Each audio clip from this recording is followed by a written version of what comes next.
എല്ലാവർക്കും എൻ്റെ വീഡിയോയിലേക്ക് സ്വാഗതം. ഇന്ന് ഞാൻ ഉണ്ടാക്കാൻ പോകുന്നത് ഒരു പാൽ പൊറോട്ടയാണ് കേട്ടോ.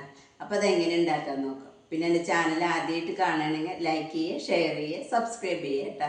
ഞാൻ ഈ കപ്പ് കൊണ്ട് 1.5 കപ്പ് മൈദപ്പൊടിയാണ് എടുക്കുന്നത്. മൈദ അല്ലെങ്കിൽ ആട്ടപ്പൊടി എടുക്കുക. പിന്നെ ആട്ടല്ലാത്ത കാരണം ഞാൻ മൈദപ്പൊടി എടുക്കണം കേട്ടോ. 1.5 കപ്പ് ഇട്ടു കേട്ടോ. കുറച്ച് ഉപ്പുപൊടി. ഞാൻ ഈ ഉപ്പൊക്കെ ഇതിലൊക്കെ ഒന്ന് മിക്സ് ആക്കിയിട്ട് ഇളം ചൂടുള്ള പാലാണ് കേട്ടോ. അത് ഇതിലേക്ക് ഒഴിച്ച് നമ്മൾ ചപ്പാത്തിക്ക് കുഴക്കണ മാതിരി കുറേശ്ശെ ഒഴിച്ചിട്ട് നമുക്ക് കുഴച്ചെടുക്കാം കേട്ടോ. ചെറിയ ടീസ്പൂണ് നെയ്യ് ഇട്ട് കൊടുക്കുന്നുണ്ട് കേട്ടോ. ഇത് കുഴച്ചെടുത്തിട്ടുണ്ട് കേട്ടോ. ഇതേപോലെ സോഫ്റ്റ് ആവണം കേട്ടോ. ഞാൻ അതൊരു 5 ബോളാക്കി വെച്ചിട്ടുണ്ട് കേട്ടോ. ഞാൻ ഇന്ന് ഒരു ബോൾ എടുത്തിട്ട് നമുക്കിത് പരത്താട്ടോ. ചപ്പാത്തി പരത്തണം പോലെ കുറച്ച് പൊടി ഇട്ടിട്ട് കേട്ടോ. കുറച്ച് പൊടി ഇട്ടിട്ടുണ്ട്. ഇനി ഇത് പരത്തട്ടെ കേട്ടോ. ഞാൻ അങ്ങനെ പരത്തിയെടുത്തിട്ടുണ്ട് കേട്ടോ.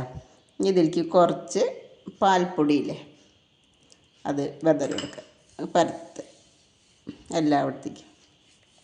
കുറച്ച് പഞ്ചസാര ഇങ്ങനെ ഇട്ട് കൊടുക്കട്ടെ, വെതറിട്ട് കൊടുക്കുക. അത് കഴിഞ്ഞ് ഈ സൈഡ് ഇങ്ങനെ മടക്കിയിട്ട് നമുക്കിതൊന്ന് വീണ്ടും പരത്തി കൊടുക്കാം കേട്ടോ. വെച്ചിട്ടുണ്ട്. നമുക്കിത് ഈ പരത്തിയത് അതിലേക്കിടാം കേട്ടോ.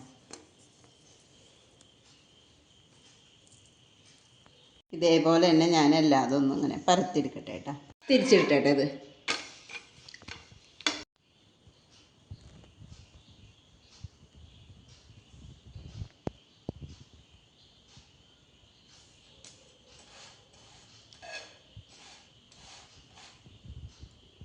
ഇതേപോലെ പൊന്തുട്ടാ.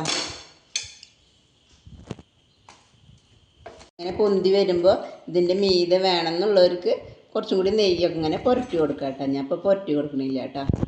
കുഴയ്ക്കുമ്പോൾ ഒഴിച്ചാൽ കാരണം കേട്ടോ. എടുക്കട്ടെ കേട്ടോ.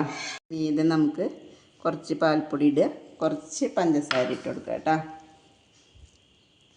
ഇനി മടക്ക 2 സൈഡും.